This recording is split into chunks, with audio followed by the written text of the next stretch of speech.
So we're in for a new round of snow today. That means potentially dangerous driving conditions out there.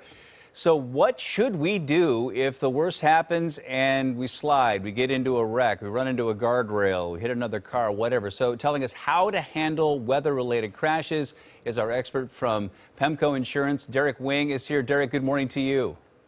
Morning, Bill. Thanks for having me. Happy New Year. So first, what should we do right away if we get into the worst possible situation and we get into a wreck on icy roads?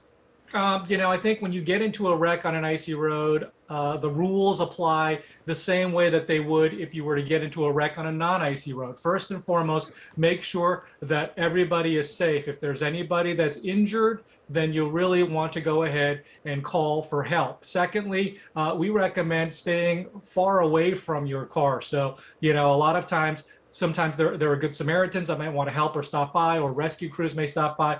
If there are icy conditions, they may slide into your car or possibly worse, even into you. So get away from your car. Even better, if you have the ability to move your car to a safer area, like say a parking lot, we would recommend doing that as well. Yeah, absolutely. So once we're in a safe spot, what should we do next?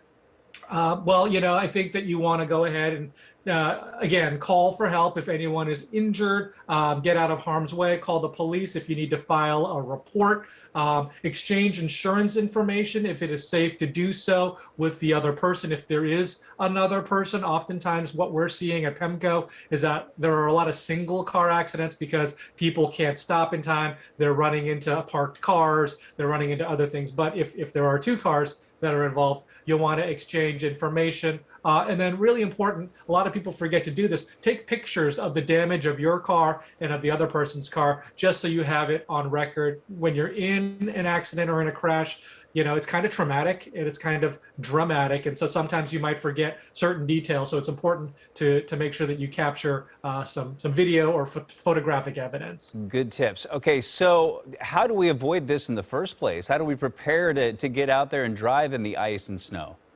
I think the first thing you want to do is just make sure that your car is winter ready, making sure that you have the right kind of tires, whether you need, chains on your tires if you're going through snow or ice, or if you want studded tires, something to consider. The other things, you want to make sure that your windshield wiper fluid is filled to the max so that you've got a clear view of your window. You want to make sure that things like the side windows aren't iced up, so you want to run your car a little bit. And then the other thing is make sure that you know your own skills and limitations when it comes to driving in the snow and ice. I can't tell you how many people that I've talked to think that they're really great drivers in wintry conditions, but the reality is they're not so good. And so if you know that you're not that good of a driver, maybe wait a little bit longer until the weather warms up, or possibly reschedule any sort of activities that you have. Amen to that, because we see so many accidents with people who are overconfident in their vehicles and or their driving, when either one could be an issue. But honestly, when you get into the ice and the snow and that, I mean, all bets are off, really, depending if you have four-wheel drive or not.